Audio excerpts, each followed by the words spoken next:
In this episode of the Smart City podcast, I have a fantastic conversation with Robert Linsdell. Robert is the Managing Director of Vertiv for Australia and New Zealand. He is passionate about technology, he grew up with it, and has worked with technology all of his life. We first talk about the different sectors of a smart city and what is to come. We then talk about the importance of uninterrupted connectivity and power supply for a smart city. Robert then talks about how important it is for interoperability to occur and to collaborate instead of compete. Robert then shares what Vertiv does, particularly with regards to data centers and UPS, uninterruptible power supply. We then talk about how unforgiving we are of technology and that we need to start talking about what to do if it fails. We finally discuss how important it is for government to keep up with technology when doing policy and planning. As always, I hope you enjoy listening to this episode as much as I enjoyed making it.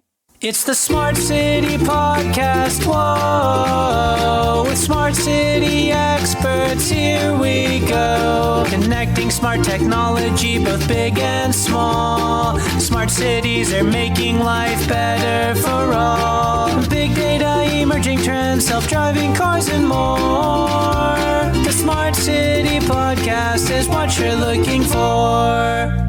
Hello, Robert. How are you? I'm very well. Thank you very much, Zoe. And looking forward to this. That is awesome. Well, since you're looking forward to it, let's jump straight in. And can you tell us a little bit about your background and what you're passionate about? Yeah, sure. Well, I've always been passionate about technology. I grew up in a family that was, it might not sound like technology now, but it was during its day.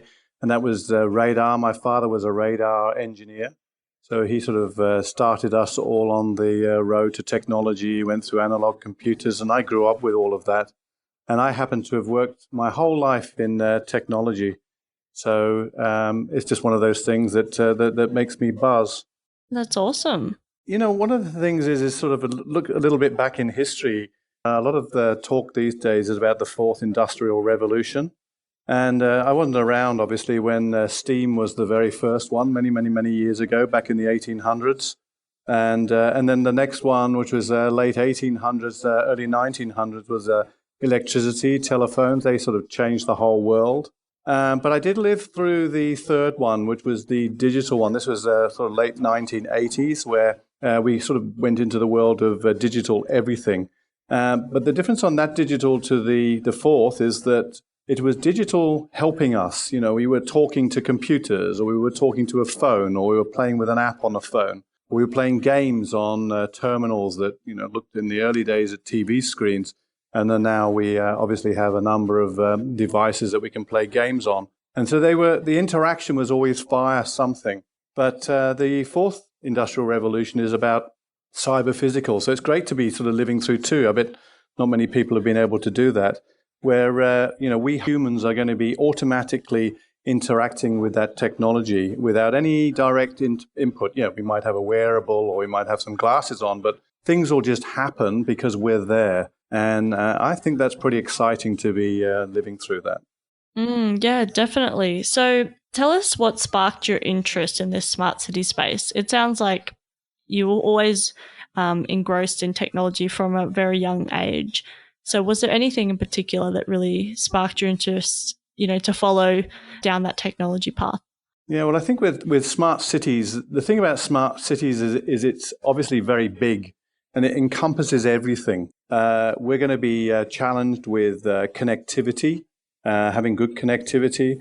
We're going to need to have all of these interactions are going to need to have power, and that power needs to be always on. And of course, we need security because it needs to be reliable. So as we walk around our day in a smart city, the smart city will actually know that you're there. Sure, we've got some privacy things that we need to address, and some countries are addressing those by basically removing the need for privacy. In other countries, like in Europe, they're very much strict about the privacy, but I'm not going to talk about privacy. It's not one of my expertises. But the world of the smart city is going to be linking all of the various different aspects of what makes it work. Oil and gas, electricity and power in terms of powering that city, smart transportation, smart emergency services, Smart government services that'll be provided with maybe health that are all interacting. Banking, finance will be smart. We might walk into an area where we're automatically paying for something just because it's us and it knows that it's us. So there are very many aspects of smart cities which have yet to be developed. So I guess the exciting thing for me is that all of these technologies are going to have to talk to each other, and they're all going to have to work. And that's the fun part. Definitely. So tell us what a smart city means to you. So smart city is really where everything obviously needs to operate. There's a huge interaction of people, technology, devices, where they're all integrated. The whole ecosystem is interconnected and talking to itself and others, and where what we call the citizen services are always on. So again, if I'm walking down the street, the knowledge that the city will have that it's me that's walking down that street, or I'm in an autonomous vehicle, and it knows that I'm in that vehicle driving down that street, or being driven, in fact, down that street to a destination. It will know where I'm going. I mean, it all sounds pretty scary stuff, but I guess ultimately we'll get used to this being the way of life. So yeah, it's where everything just works. And I think one of the things that sort of concerns me about it all is that how much of our lives is going to be put down to it being done for us, and how much of it is going to be left for us to think. Yeah, definitely. I mean, I quite like walking down the street and nobody knowing that it's me walking down that street, but I'm not too sure whether we'll be able to do that in the future. Interesting. So why do you think that this, my thoughts about that particularly, that maybe we don't want all of this smart, city knowing exactly what we're doing and thinking and all that type of thing. I mean, that's why I'm involved in it, I guess, because I think it's going to happen with us or without us, and we're better off being involved. So I'm interested to hear your thoughts about why you think this smart city concept is so important. I think the smart city concept's important because the technology can be used to make us a lot more efficient. I mean, we're entering a world where there's a lot of economic turmoil. There's climate change, whether it's, I guess it is pretty much induced by ourselves. That's pretty much proven. We have an aging population. We've got a lot of urbanization. People want to live and work where, in the sort of the same area. And the good thing is that within the smart city environment, that we actually have the technology and the innovation to solve all of these difficulties. I guess the question is how we actually align it all so that it does become very efficient.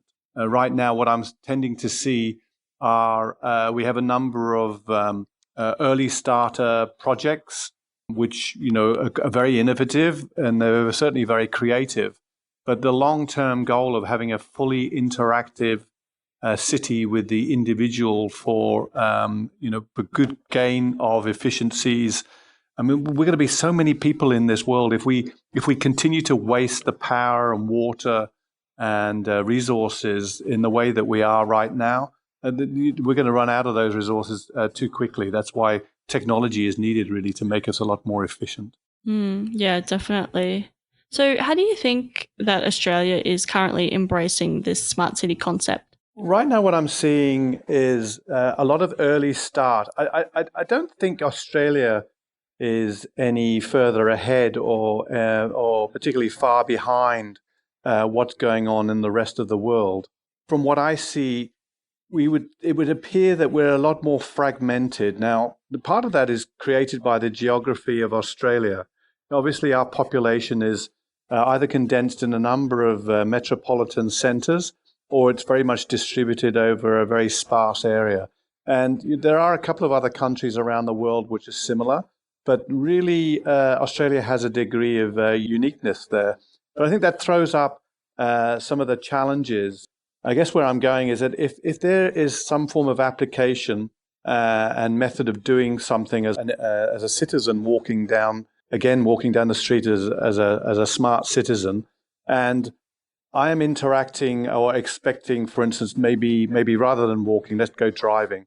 My smart city parking device works perfectly well in one city, and will take me to where I want to go to park very quickly and very efficiently. But then when I drive to another city, that smart parking may be a different protocol, it may be a different company, and guess what? It doesn't talk to the application that I'm using, so I have to put on another app. And you can multiply that by city by city by city. And I think that's where I see Australia to a degree lagging. And I think it's partly caused by the fact that a lot of the smart city activity here is being perceived more as a competition, maybe being a little bit uncharitable there. What I would like to see is that that if one city is doing something that another city says, well, that's a really cool idea, I like that, let's replicate that so that our two cities can talk nicely to each other. And then meanwhile, what I'll do is I'll pioneer this and then maybe exchange it back. I guess the government has a bit to play on this, but I think that's one of the challenges with Australia is its geography and the way the population is distributed amongst the country. Yeah, no, definitely. I think you're right. We do have some unique challenges for sure, and I think at the moment that the smart city kind of space or concept is fairly new to Australia in the sense of a few years old in its particular format, and so maybe there is a little bit of competition as who's got the best smart application or whatever. Which is not conducive, really, to getting maybe the best of outcomes. I mean, in terms of if you look at some of the technologies that have been developed, I mean, we can really harness that and maybe take a bit of a lead. But I mean, the thought of a smart city has been around for a long time.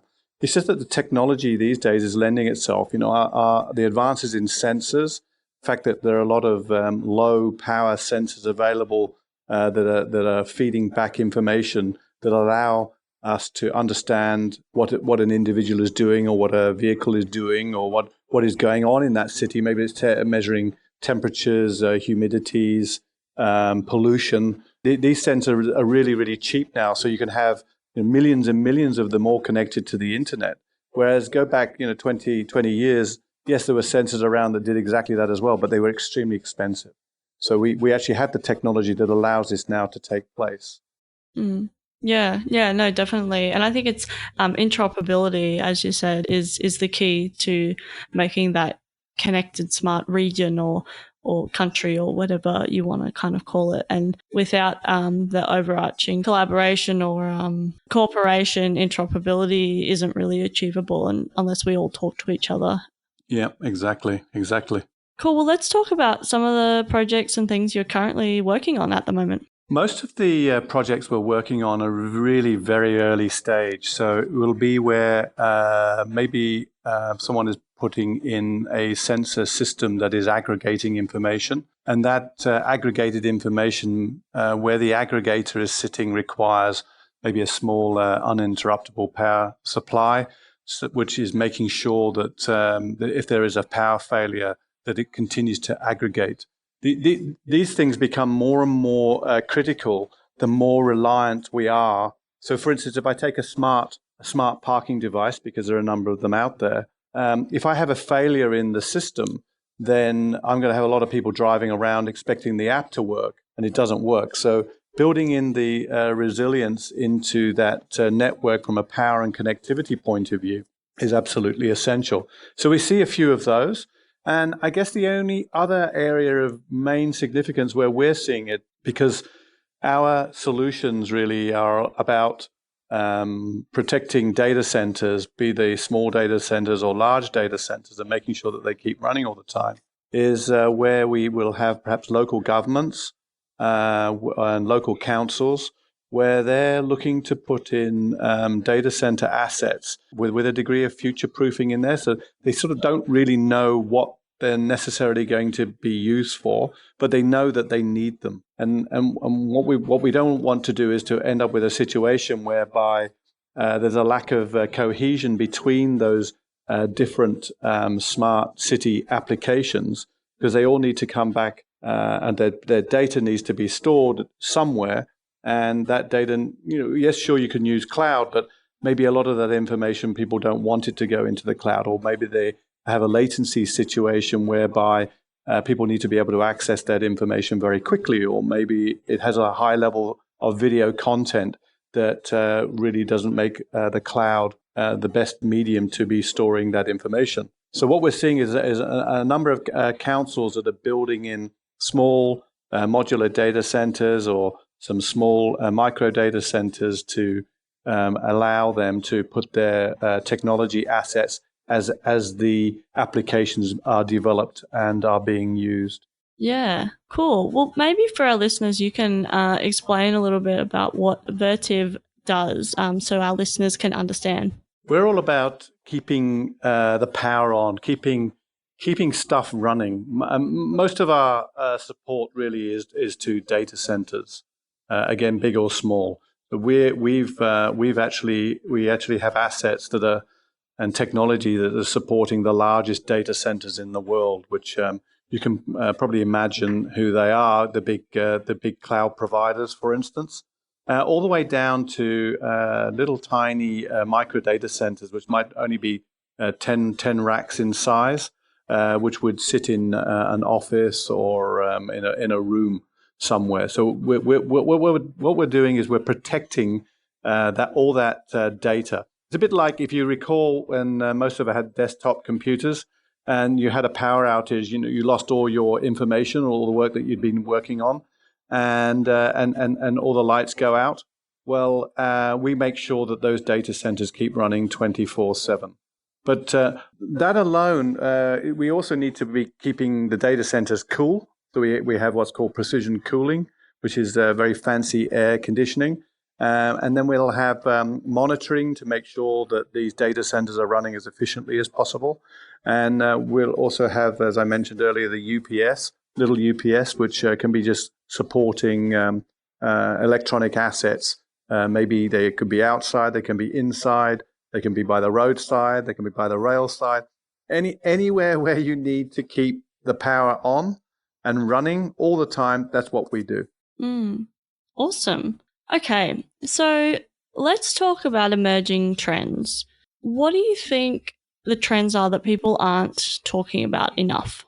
I had to think about this. I was thinking, because most of the time we're talking about everything, but I sort of mentioned it a little bit earlier on. What people aren't talking about and what we talk about is resilience. And just think about it, that I used the example of smart parking, so let's stay on that one because we talked about it. When I'm looking to park my car and I'm using an app, I get pretty frustrated, or whenever I can't use an app. I mean, I don't know whether you've gone through the bank app phase when a few years ago when the banks were first introducing their applications. Some banks work better than others. And I actually did change bank because the app was absolutely impossible, almost impossible to use, and switched to a company that had been recommended where the app worked perfectly every single time. So we make judgment calls on whether we can do things. So what happens is, as the smart city becomes clever enough to allow all this stuff to work, what will happen is that we have an expectation then that it always works. I often say at presentations that we're pretty forgiving, even though sometimes it doesn't appear like that, but we're pretty forgiving if a human can't deliver something to us. We might be initially a little bit angry, but we then look into the eyes of the person who's explaining that I'm really sorry, but I can't deliver what you've asked me to deliver. And we give them a little bit of a pass, but we're totally unforgiving when it comes to technology.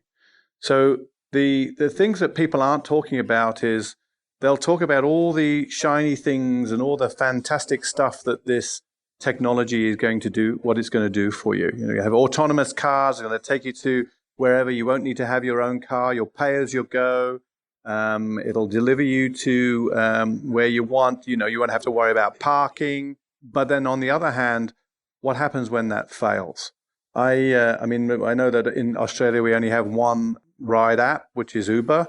And if you're in an area where you can't use Uber because you've lost connectivity or whatever, you're pretty stuck. I mean, yes, sure, you can go find a telephone number for a taxi, but you're pretty irritated that you can't actually use that application. So that's the thing we think is not being talked about is resilience, making sure that everything keeps running. Yeah, definitely. Have you heard about that? Resilience? A lot of people don't talk about it because I said, yeah, I mean, I'm sure you've heard about the word resilience, but I attend a lot of events and most people are talking about all the goodies that we're going to receive. They're not talking about, well, when we've done all this for you, this is the strength of our system to make sure that it keeps running. Yeah. Take two supermarkets.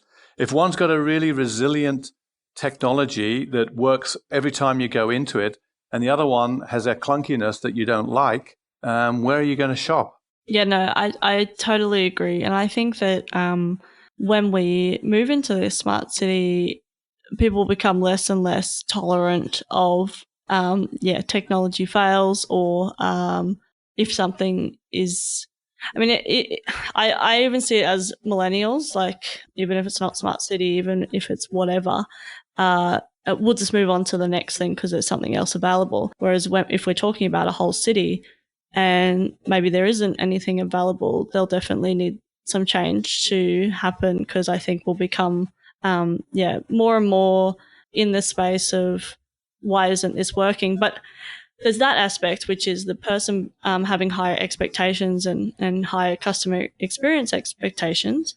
But then the other side of it is, like you mentioned, if now we're relying on this, for example, like an autonomous vehicle, if somebody, has got rid of their car, they've got this whole fleet of autonomous vehicles at their fingertips. If that suddenly goes away, then having to go back and maybe not so easily go back in time and deal with that because maybe it's more affordable now to have an autonomous, vehicle at your fingertips. So maybe you can't afford a car anymore and those type of things. And obviously we can't solve all the world's problems right here, but it definitely is a conversation that needs to be had on more broader scale, I suppose. Yeah, for sure. Yeah, well, I think the thing is that once these things are in place, you actually can't go back. That's the trouble. I mean, again, if you're checking in at an airport and the systems go down, they can't go back to the old paper method because that's been taken away.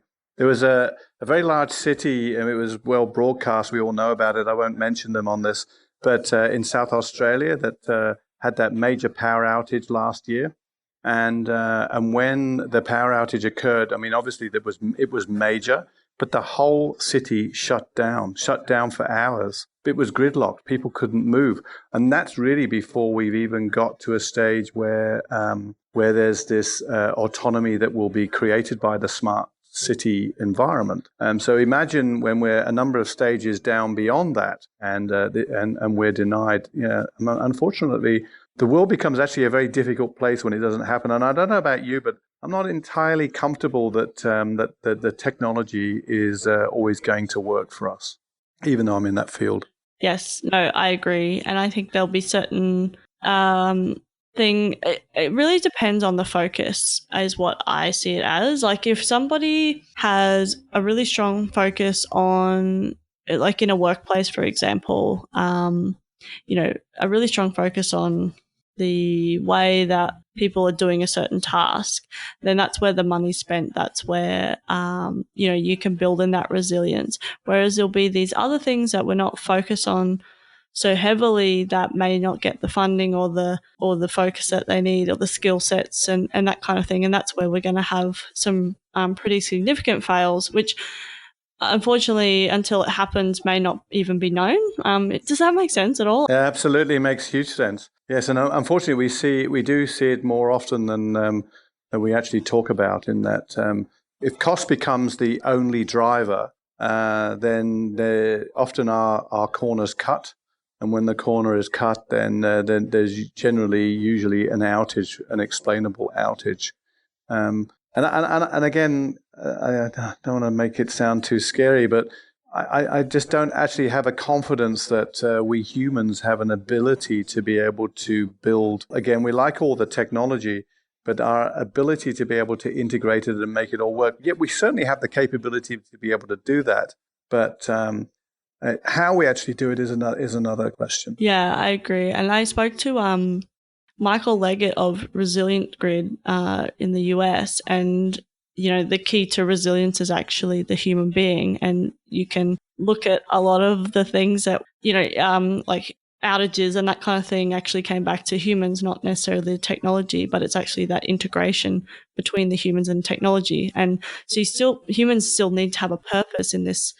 When we move to this very high-tech, high automation, we still need to have a purpose. Otherwise, at the time when we need to, resolve an emergency issue or whatever, if we haven't felt like we've had a purpose up until that point, we won't work very well in that high-stress environment, if that makes any sense. No, and we actually won't probably have lost the ability to know how to fix it as well.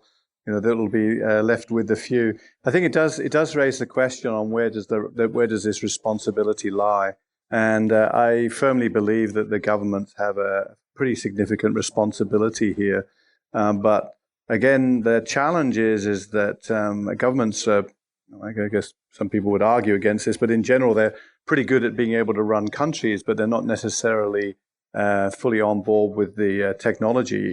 And as the technology becomes ever more complicated and specialist, it makes it very much harder for the governments to actually maintain levels of control over this and to actually operate fast enough. I mean, you probably see it from policy making decisions that the technology is just moving so fast that the governments are really struggling, both at local and at federal level. They're really struggling to keep up. And I think that it comes down to that focus again, where if once we draw our attention to it, once there's a focus on it, then you can hire the resource, you can hire the skill sets that you need. It's not impossible. Like the governments have so much knowledge, so much power, so much ability for enacting really great change, but it's just about having that right talent pool in there that can make the decisions that, the digital diversity. So you've got people that understand the tech making decisions about the tech, because if you don't understand it, then you're going to have a really hard time making great decisions about what to do with it and what not to do with it. So certainly are. Cool. Well, it's been so great to speak with you this afternoon. I really just have one last question, which is how can people connect with you? I think the best way really is LinkedIn. I mean, the technology is there. If you link in with me, I'm happy to. I accept most people unless they are directly trying to sell me something, which is really not what LinkedIn is for. And also, I post quite a bit and write a few articles and post them on LinkedIn, so you can keep up to date with what we're thinking and doing, and maybe what I'm thinking and doing as well. Yeah, definitely. No, I found LinkedIn to be really great for connecting with people. So I will put all the links and everything in the show notes, and people will be able to connect with you there. It's been awesome to talk with you, and I look forward to our next conversation. Thank you very much, Zoe. Thank you. My pleasure. Thank you. Bye. It's the Smart City Podcast. Whoa! Thanks so much for listening to the Smart City Podcast. Show notes for this episode and all other episodes can be found at thesmartcitypodcast.com. If you have any questions or comments for me or any of my guests, connect with me via email, zoe@thesmartcitypodcast.com, or via the socials. I'm on Twitter and Facebook @SmartCityPod. As always, I hope you enjoyed listening to this episode as much as I enjoyed making it. Smart City Podcast is what you're looking for.